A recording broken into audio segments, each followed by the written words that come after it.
Camera ভাড়া করে কি করবা?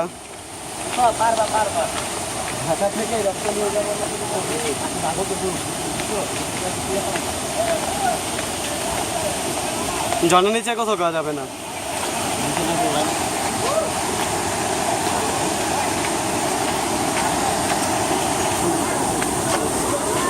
চল দিক গেলে